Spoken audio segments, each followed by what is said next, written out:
जय बाबा स्वामी, जय आत्मेश्वर।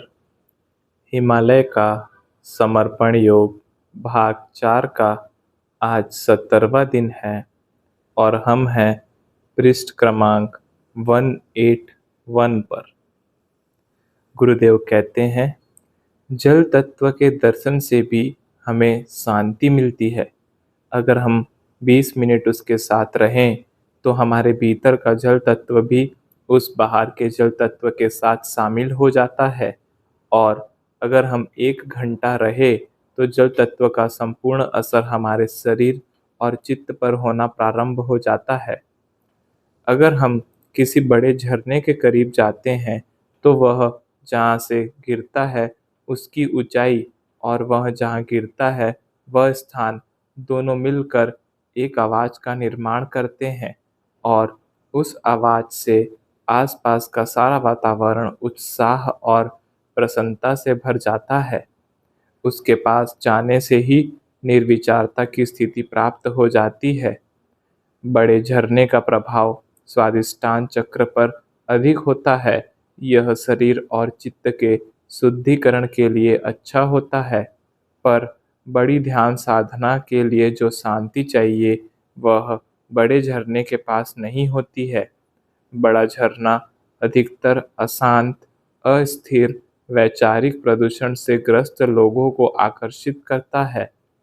प्रत्येक बड़े झरने का प्रभाव वहाँ की भौगोलिक स्थिति के अनुसार अलग-अलग होता है। कई झरने एक डर युक्त प्रसन्नता देते हैं।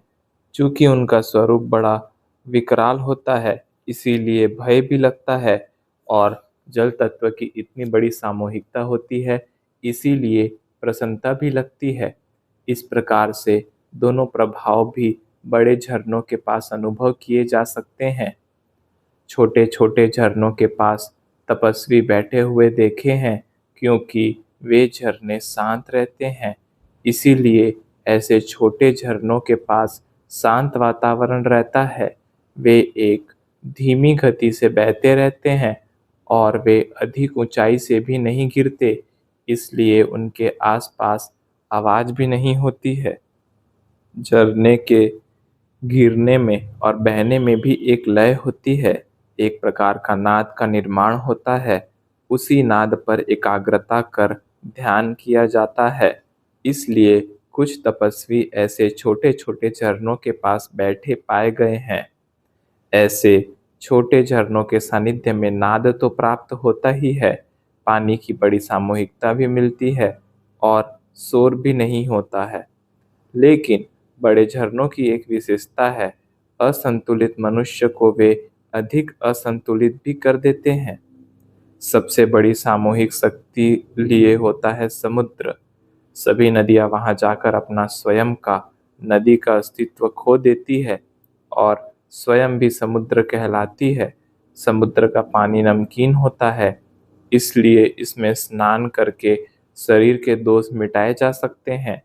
समुद्र में कोई नदी जैसी गति नहीं होती और न आगे बढ़ने की इच्छा, वह अपनी ही जगह स्थिर होता है।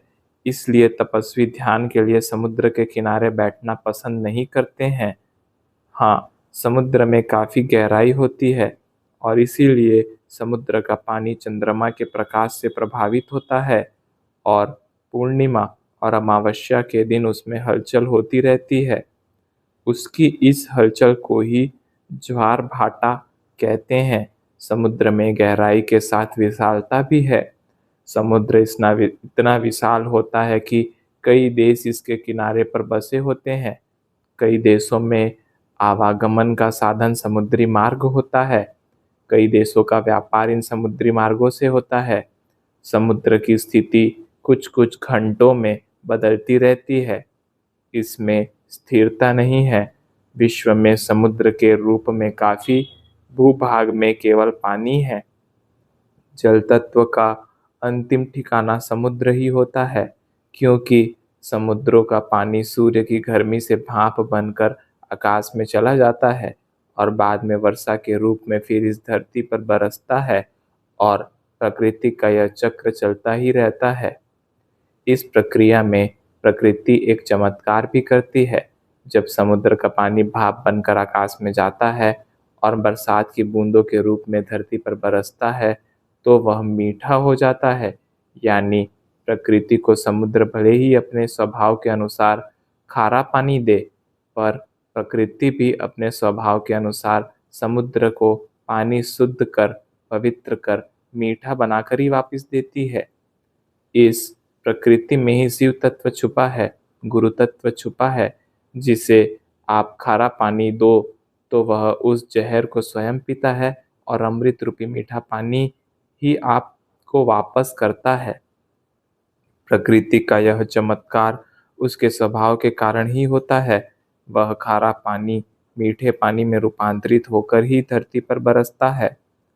समुद्र के पानी में प्रकृति की चाह नहीं है, ठहराव है, और दिन प्रतिदिन वैचारिक प्रदूषण फैल रहा है और उसके ही प्रभाव से वातावरण में एक प्रकार की गर्मी बढ़ रही है और उस गर्मी से बर्फीले प्रदेश पिघल रहे हैं और बड़े बड़े हिमखंड समुद्र में मिल रहे हैं।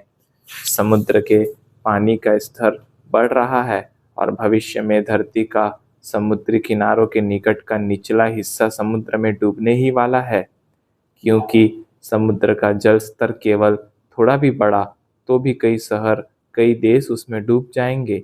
यह भी प्रकृति के चक्र का ही भाग है और ऐसा होता आया है और भविष्य में भी होगा। हम केवल इस बात का ध्यान रख सकते हैं। कहते हैं ना कि मृत्यु से डरो भी मत और मृत्यु को भूलो भी मत, क्योंकि वह भी प्रकृति चक्र का ही एक भाग है। जो जन्मा है वह मरेगा ही, यह तो तय है। समुद्र का स्वरूप भी बनता और बिगड़ता रहता है। कई समुद्र रेगिस्तान हो गए तो कई भूभाग समुद्र हो गए हैं, लेकिन यह हजारों सालों में होता है, पर यह भी चलते ही रहता है। इस प्रकार जल तत्व के ही तालाब, नदी, झरना और समुद्र ऐसे अलग अलग स्वरूप होते हैं और ध्यान साधना करने के लिए सर्वश्रेष्ठ स्वरूप नदी का किनारा है। नदी के किनारे भी कहीं शुद्ध तो कहीं प्रदूषित होते हैं। जैसे गंगा नदी का किनारा ही देखो, कहीं तो एकदम पवित्र है और शहरों में वह अशुद्ध और दूषित हो गया है। अब मनुष्य को ही स्नान करना है तो वह चाहे तो अशुद्ध जल में भी स्नान कर सकता है और चाहे तो शुद्ध जल में भी स्नान कर सकता है। कहाँ स्नान करना है वह उस मनुष्य की इच्छा पर निर्भर है, क्योंकि नदी अगर मनुष्य समाज में से बहते हुए आएगी तो वह मनुष्य के विचार और व्यवहार से अपवित्र तो होगी ही। इस प्रकार से जब कोई गुरु ध्यानस्थ रहते हैं तो शुद्ध व पवित्र होते हैं, लेकिन जैसे ही वे समाज के संपर्क में आते हैं तो उनके आसपास भी समाज के दोषों के लिए हुए लोग इकट्ठा होना प्रारंभ हो जाते हैं, क्योंकि वे समाज में आए हैं। अब यह हमारे ऊपर है कि उसके आसपास के कचरे को दूर रखकर हम उस चैतन्य रूपी सरिता में कैसे स्नान करते हैं। ऐसा हम तभी कर सकते हैं जब हमारा चित्त केवल गुरु के ऊपर हो, क्योंकि गुरु अपने स्वभाव के साथ बंधे होते हैं। वे एक समुद्र के जैसे होते हैं, उसमें पवित्र नदियां भी आकर मिलती है और गंदे नाले भी आकर मिलते हैं। वह किसी को मना नहीं कर सकता है, वह सभी को एक जैसा ही स्वीकार करता है। स्वीकार करना उसका स्वभाव है। कहते हैं ना कि भक्त को जो पसंद हो उसी व्यंजन का प्रसाद वह भगवान को चढ़ाता है, क्योंकि भगवान की अपनी कुछ भी पसंद नहीं होती है, वह तो भक्त के भाव में प्रसन्न रहता है। ऐसा ही कुछ गुरु के साथ भी होता है। उनके शिष्य जो पसंद करते हैं वही वे अपने गुरु को प्रदान करते हैं। उन गुरु की अपनी कुछ इच्छा ही नहीं होती है, वे तो शिष्य की इच्छाएं होती है जिन्हें पूर्ण करना उनका स्वभाव है। वे तो वही स्वीकारते हैं जो शिष्य देता है और शिष्य वही देगा जो उसके पास है। अगर गुरु जंगल में है तो जंगल के सर्वश्रेष्ठ फल उनके पास होंगे, और गुरु समाज में है तो समाज की सर्वश्रेष्ठ सुख सुविधाएं उन्हें प्राप्त होंगी। ऐसा होते हुए भी गुरु न तो जंगल के सर्वश्रेष्ठ फलों में रमते हैं और न ही समाज द्वारा दी हुई सुख सुविधाओं में। वे तो अपनी ही मस्ती में मस्त रहते हैं। इसीलिए वे गुरु कहलाते हैं। गुरु को शिष्य कुछ भी दे नहीं सकता। एक नदी समुद्र को क्या दे सकती है? हाँ, नदी समुद्र को समर्पित हो सकती है। ठीक इसी प्रकार गुरु भी शिष्य का आत्मसमर्पण चाहते हैं, ताकि वे शिष्य की आत्मा को आगे का मार्ग दिखा सके। और शिष्य है कि अपने आप को छोड़कर बाकी सब कुछ ही समर्पित करता रहता है, और गुरु उसके आत्मसमर्पण का ही इंतजार करते रहते हैं। शिष्य जो गुरु को देता है वह भौतिक स्वरूप में होता है। वह भेंट देखी जा सकती है, दिखाई जा सकती है, पर गुरु जो शिष्य को देता है वह भौतिक स्वरूप में नहीं होता। वह न तो देखा जा सकता है और न ही दिखाया जा सकता है, क्योंकि वह सूक्ष्म रूप में होता है। वह केवल अनुभव किया जा सकता है। जल तत्व के स्वरूपों में सर्वश्रेष्ठ स्वरूप है नदी, और नदी के ऐसे ही एक पवित्र शुद्ध स्वरूप के सानिध्य में बैठने का, स्नान करने का अवसर उस दिन मुझे मिला था। वह नदी हिमालय में से ही आ रही थी, और इसीलिए उसका पानी काफी ठंडा था, पर पानी एकदम स्वच्छ व मीठा था और शुद्ध था। नदी में नीचे के छोटे छोटे पत्थर भी स्पष्ट दिख रहे थे। नदी के पानी के प्रवाह को एक निश्चित गति थी, और निश्चित गति से वह पानी बह रहा था। उस समय तक भी हाथियों का स्नान चल ही रहा था। रूपाली अपनी माँ से दूर पानी में भीतर जाने का जैसे ही प्रयास करती थी, उसकी माँ अपनी सूंड से उसकी पूंछ को पकड़कर उसे अपनी ओर खींच लेती थी। नदी में स्नान के साथ साथ पत्थर पर बैठकर मेरा सूर्य स्नान भी हो रहा था। तब सूर्य काफी ऊपर आ गया था, और सूर्य के प्रकाश में गर्मी भी अनुभव होने लगी थी। और मेरा भी फल खोजने का और लकड़ियां जमा करने का कार्य तभी बाकी था। मैं जब भी इसके लिए गुफा के बाहर निकलता था, तो समूचा दिन ही इन कामों में कब बीत जाता था वह पता ही नहीं चलता था। मैं तब धीरे धीरे पत्थरों के बीच से रास्ता बनाते हुए निकल रहा था। जो एकदम छोटे छोटे पत्थर थे, वे ही नदी के किनारे पर आकर जमा हो गए थे, क्योंकि जो बहुत बड़े पत्थर थे वे तो नदी में ही जमे हुए थे और सालों से नदी में ही थे। और नदी से समुद्र की यात्रा केवल माध्यम मध्यम आकार के और गोल गोल पत्थरों ने की थी। यानी समुद्र तक वे ही पत्थर पहुंच पाए जो गोल थे और मध्यम आकार के थे। यानी उत्क्रांति की प्रक्रिया में वही मनुष्य आगे बढ़ सकता है जो मध्य में हो, यानी किसी भी अति में न हो, और पत्थर जैसा गोल हो, यानी समय के साथ तालमेल बिठाना उसे आता हो। मनुष्य की उत्क्रांति की प्रक्रिया भी कई युगों युगों से चल रही है। इस प्रक्रिया में सदैव परिवर्तन होते रहता है। मनुष्य का आकार, मनुष्य का स्वभाव, मनुष्य की मानसिकता, सब कुछ समय के साथ साथ बदलता रहा है। जिन अंगों का मनुष्य ने उपयोग नहीं किया, वे अंग कमजोर होते चले गए, और जिनका उपयोग किया वे विकसित होते गए। लेकिन जो अति विकसित हो गए, वे भी असंतुलित विकास से नष्ट हो गए। और समय के साथ साथ प्रकृति में भी बदलाव आने लगा है। प्रकृति का बढ़ता हुआ तापमान एक प्रकार के असंतुलन का संकेत दे रहा है, और प्रकृति का असंतुलन ही नई प्राकृतिक विपदाओं को जन्म देगा। और इन विपदाओं में से मनुष्य जीव का अस्तित्व अगर आगे बढ़ाना है और सुरक्षित रखना है, तो आवश्यक है मनुष्य को गोल गोल पत्थरों जैसा होना होगा। ऐसा मनुष्य का निर्माण करना होगा जो प्रकृति के साथ बहे, प्रकृति के साथ चले, और यह तो प्रकृतिमय होकर ही हो सकता है। मनुष्य अपने अस्तित्व को ही खो दे और संपूर्ण रूप से प्रकृति में ही समा जाए, तो कुछ दिनों की तपस्या के बाद प्रकृति ही स्वयं उसमें से बहने लग जाएगी। ठीक ऐसा ही मध्यम आकार के गोल पत्थरों के साथ हो रहा था।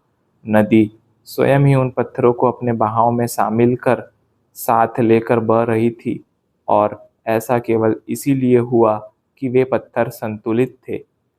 जिस प्रकार से मध्यम आकार के गोल गोल पत्थरों ने नदी के पानी के साथ समरसता स्थापित की, और उनका आगे का उत्क्रांति का सफर ऐसे ही प्राकृतिक रूप से संपन्न हो गया, वैसे ही मनुष्यों संतुलित मनुष्य का निर्माण हो सकता है।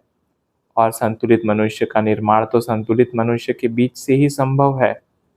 यानी संतुलित मनुष्य के निर्माण के लिए संतुलित माता पिता आवश्यक है, और आवश्यक है वह माता और पिता के गुण ही लेकर जन्मे।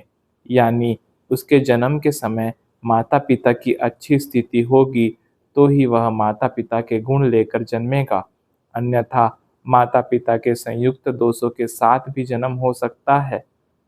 यानी एक संतुलित मनुष्य की कल्पना मूल स्वरूप में तभी साकार हो सकती है जब एक पीढ़ी इसे तैयार करने के लिए इच्छा करे, और तब अगली पीढ़ी वैसी तैयार हो सकती है।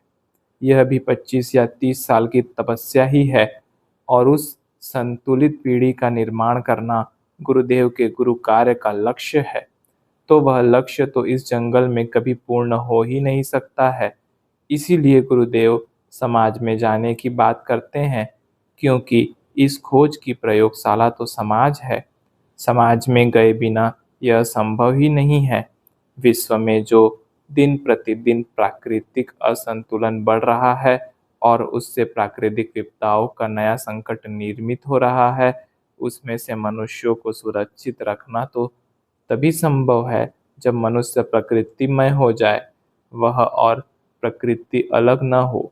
तभी मनुष्य का अस्तित्व भविष्य में बचा रह सकता है, और मनुष्य के अस्तित्व को बचाना आवश्यक है। नई नई उत्पत्तियां हो सकती हैं। मनुष्य के असंतुलन से मनुष्य को बचाना होगा। वर्तमान की जीवन शैली में संप्रेषण के साधनों के कारण अंधा अनुकरण हो रहा है।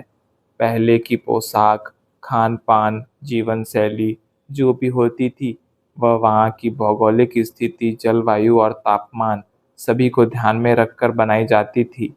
अभी वे एक दूसरे की नकल करते हैं, और इसी कारण समूचे ही मनुष्य समाज की जीवन शैली में एक विसंगति आ गई है। खान पान में भी मांसाहार का प्रयोग अत्यधिक बढ़ गया है, और यह मांसाहार भी एक नई समस्या को जन्म दे रहा है। मांसाहार से इस धरती पर बुरी संवेदनाएं उत्पन्न हो रही हैं, दुख की संवेदनाएं, मृत्यु की संवेदनाएं, क्योंकि अधिक मांस और स्वादिष्ट मांस के चक्कर में जानवरों को अमानवीय तरीकों से तड़पा तड़पा कर मारा जा रहा है, और वे जो दर्द महसूस करते हैं, मरते मरते वातावरण में वैसी खराब संवेदनाएं छोड़ जाते हैं, उनकी एक प्रकार की बद्दुआ मनुष्यता को नष्ट कर रही है, और बद्दुआ से प्राकृतिक असंतुलन निर्मित हो रहा है और प्रकृति का प्रकोप हो रहा है।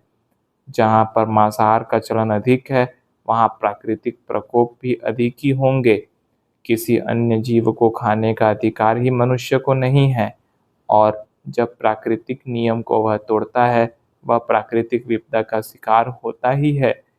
इन बुरी संवेदनाओं को आप किसी बूचड़ खाने के आसपास के क्षेत्र में महसूस कर सकते हैं। वहाँ पर ये खराब बददुआ वाली संवेदनाएं वातावरण में रहती है।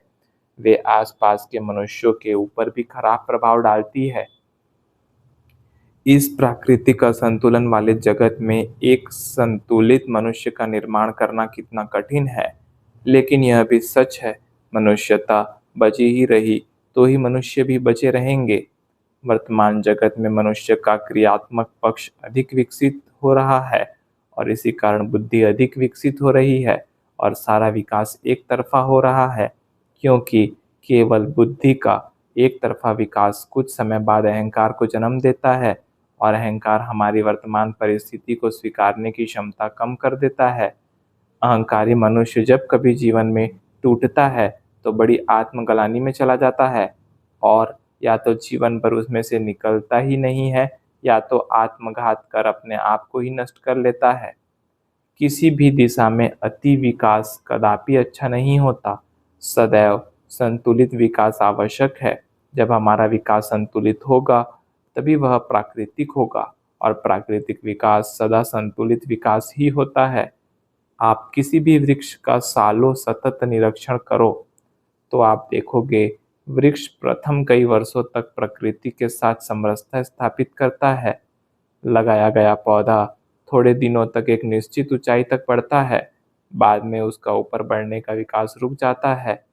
फिर वह कुछ सालों तक उतना ही रहता है, केवल अपने अस्तित्व को बनाए रखता है। इन सालों में वह अपनी जड़ें मजबूत कर लेता है, और जड़ें मजबूत हो जाती है तो वहाँ की प्रकृति के साथ वह समरस हो जाता है, वहाँ के मौसम के साथ वह समरस हो जाता है। फिर सालों तक वैसा का वैसा ही दिखने वाला पेड़ अचानक ही बढ़ना प्रारंभ हो जाता है। उसकी प्रगति सदैव होती रहती है, कभी जमीन के ऊपर, फिर अंदर, और फिर जमीन के ऊपर, फिर अंदर, यानी वह संतुलित रूप से वृद्धिगत होता है। जय बाबा स्वामी, जय आत्मेश्वर।